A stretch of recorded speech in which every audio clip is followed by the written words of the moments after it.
Okay, let's dive into this. What happens when one of the biggest names in e-commerce, a store you probably use every day, suffers one of the biggest data breaches you can possibly imagine? Well, that's exactly what just happened in South Korea. Everything starts with this number, 33.7 million. Just let that sink in for a second, because the sheer scale of it is pretty hard to wrap your head around. So what is that massive number? Well, that's how many customer accounts were just compromised at Coupang, a company that is, for all intents and purposes, the Amazon of South Korea. And calling this a breach of epic scale is, believe me, not an exaggeration. We are talking about a single data leak that exposed the accounts of more than half, let me say that again, half, of the entire population of South Korea. So to really get why this is such a big deal, you have to understand Coupang. This isn't just some big online store. It's woven into the fabric of daily life for millions of people. It's their go-to for pretty much everything, from groceries to electronics, all powered by a massive logistics network. You know, maybe one of the most disturbing parts of this whole story is how long it took them to figure it out. The hack probably started way back in June, which means that data was exposed for months. It wasn't until mid-November that Coupang noticed a tiny issue, just 4,500 accounts. And only weeks after that did they realize the true scale of the disaster. Okay, so the big question, what did the hackers actually get away with? This is where we need to look at what information was compromised and, maybe more importantly, what was kept safe. So the hackers got names, email addresses, phone numbers, and home shipping addresses. I mean, that's pretty much a complete toolkit for pulling off some really sophisticated scams.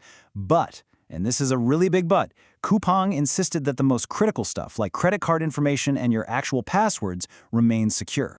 So what did Coupang do? Well, they followed the crisis playbook. They issued a formal apology, warned everybody to be on the lookout for phishing scams, but then told them, hey, no need to change your passwords. Meanwhile, behind the scenes, the investigation reportedly started to zero in on a former employee from China. As you can imagine, a data leak this enormous didn't just cause a little concern. It sparked a national firestorm. The country's major media outlets, well, they did not hold back. The language they used was just scathing. The Chosun Ilbo, one of the biggest newspapers in the country, called the whole situation preposterous. They demanded some serious penalties for companies that can't protect people's data. And another outlet, the Dong-A Ilbo, took it even further. They called it a dark milestone in the country's digital age, the worst personal data leak in Korean history. Their editorial basically asked how a company could let a breach this big go on for so long, suggesting its security systems were practically non-existent. Now here's where the story gets even more worrying. This wasn't some isolated freak accident. For a nation that's famous for being so advanced and tech-savvy, this is actually part of a really disturbing trend of major security failures. I mean, just look at it. The Coupang breach is just massive, towering over other recent huge leaks at some of the country's biggest companies. We're talking its largest mobile operator and a major credit card firm. This isn't just an accident, it's a pattern. And the fallout from this story, well, it goes far beyond one company or even one country.